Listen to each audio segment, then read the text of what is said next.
Today's not a fun day.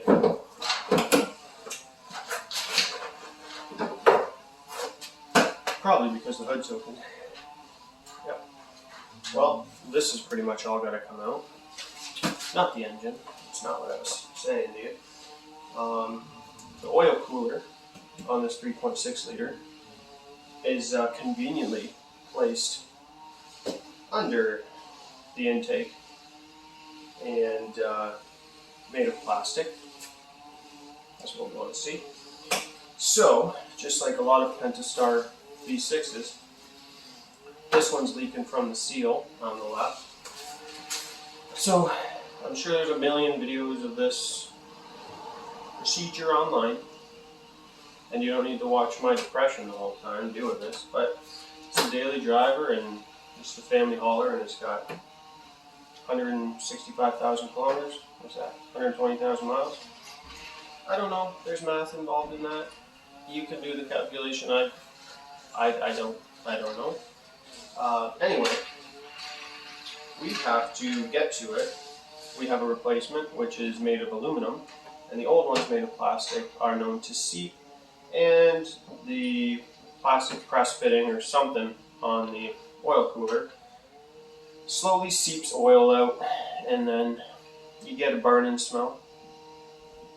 So we're at this again. But what can you do? You know, it's not like they could have put the oil cooler anywhere else. I made the mistake of going inside and getting something where it's nice and air conditioned, and now I'm questioning my decisions on what I'm doing right now. So, quick update. Chrysler apparently doesn't have a petcock or a drain for the radiator coolant. So when I poke my head under there, smart me decides that the petcock that I see is the radiator petcock, similar to the one in my MKX. It's not. It was the AC condenser, and pretty much just, blew up in my face. At least the petcock for it did. Great. So now the moisture sock is destroyed, and hopefully the O-ring's still good, but I put that back in there. So we currently don't have air conditioning, so this is going real well. Turns out Chrysler doesn't have a drain plug for the radiator, so I've detached the coolant hose, and we're draining now. So we're going back, trying to fix something. We just made something not work. So we finally have the intake off, and if you've worked on, I guess, a Pentastar, maybe in this orientation or 2017 and newer, there's a bracket that gets jammed all down up in there, and it is the world's worst thing to get off. It's just a terrible design. There's wiring harnesses down in there, EGR crap. It's just an absolute mess. Ooh, that's suctioned in there. It's funny, I didn't realize that spark plugs are going to be champions, but they are. One little trick, if you are trying to get that spark plug out of that hole. Now I do have a spark plug socket on here with the rubber inside, but it's a little worn out, so if that ever happens to you, take a little bit of tape, jam it in there. Kind of helps make up the difference and pulls it right out of there. Not too bad. I mean, a little nasty.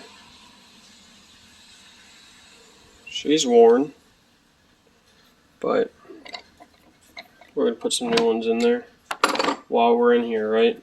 It's hard to get to that side with the intake on, so we're going to do all this at once, but this is the culprit.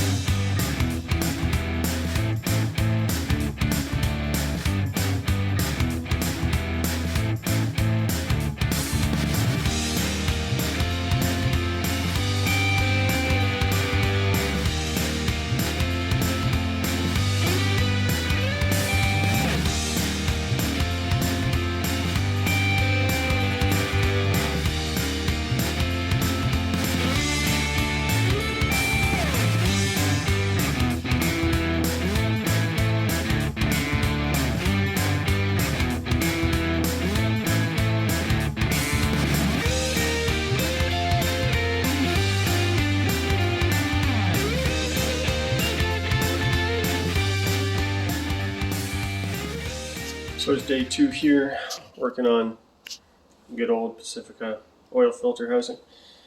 Not fun. Haven't been having a good time. Had to go to the store this morning, get some thread sealant for the sensor. Where the heck is it? Yeah, I've screwed that bad boy in. This comes in pieces when you buy it, and you just have to kind of put it together. But yeah, got this all, the old one all out, cleaned up. I don't know if you can tell, but it's just all caked with oil. Good job, Chrysler, on this one. But now you can see, tried to soak up as much oil as possible. There's 2 coolant passages there, and then oil passages. So you know, you don't want those mixing. But pretty much when you take that cooler assembly out, it all dumps into that valley, and then you're cleaning it up for half an hour. So that's nice. Probably get this done some point today. The rate this is going, maybe like next year.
Alright, so this morning we have to button some things up, get the van finished, everything done with that. We let this thread sealant sit overnight, so we're going to fill that up with coolant. I'm going to do an oil change on it, which I was going to go to the dealer for, but just can't get it there, so we're just going to finish up ourselves.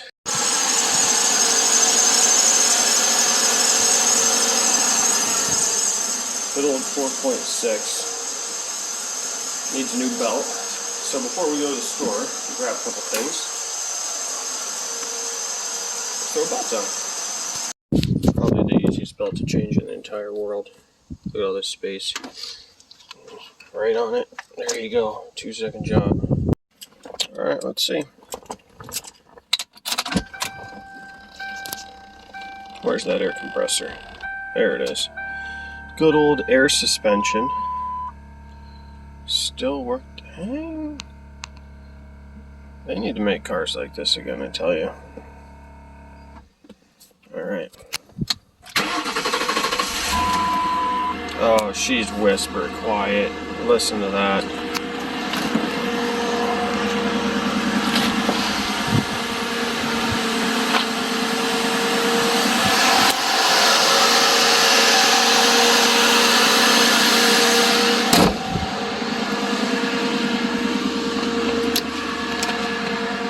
Let's just take a seat.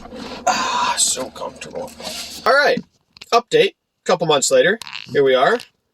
We put about 30-something thousand kilometers on the van since that job. No issues with the oil cooler or the intake gaskets or the spark plugs or anything that we did. Everything is good. Did quite a few oil changes since then. All seems to be well. But we've run into a different issue. So, take a listen. Now, why is the hood open again, you might ask? Well, because I'm showing you guys what we got going on here. So this went to the dealer and got diagnosed with a right side intake camshaft and lifters. So take a listen.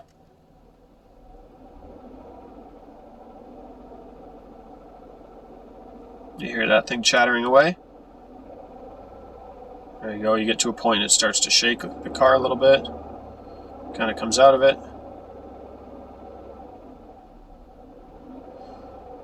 So it's getting worse every single day.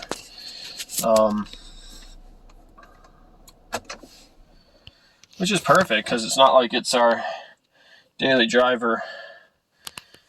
Thank you, Chrysler. I've said that a lot sarcastically in this video, so thank you again. Anyway, what are we going to do? Well, we're going to sell the van. Yeah, we're probably going to fix this for the next owner. Then we're going to move on. We've been thinking about upscaling in size vehicle to the next size up. I don't know, Expedition or Suburban or something like that for a while now. So now seems to be the time.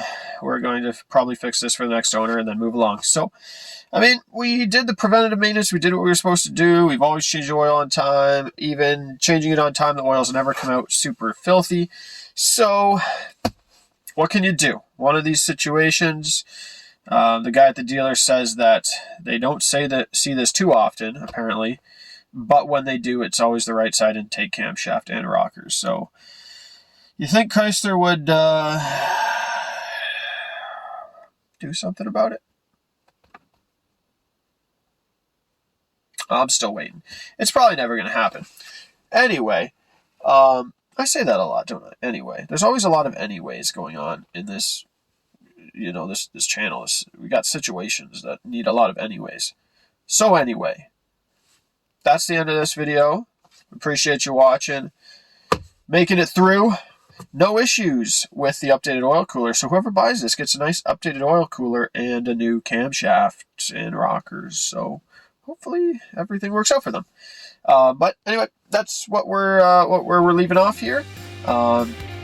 Appreciate you again, and I hope you have a good one.